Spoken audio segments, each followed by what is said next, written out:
झाले. प्रशासन मला रोज विचारते मधुकर, वडिलांना सांगता येत नाही का आधी माझं शिक्षण मग बाकी सगळं ते? काय सांगू सर, आणि कसं सांगू?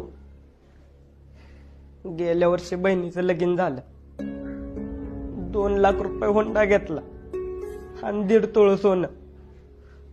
तवा काढलेलं कर्ज भेटलं नाही तर वर चुलत्यानं केस टाकली वावराच्या वाटण्याची. तिथं पैसा गेला, केस हरलो, घराच्या वाटण्या झाल्या. आता तर कुणाच्या घरात राहतोय सर.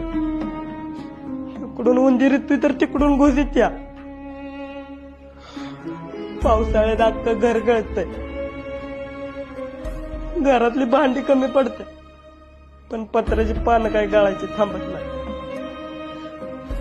बाप गावलती काम करतो, उचलापासून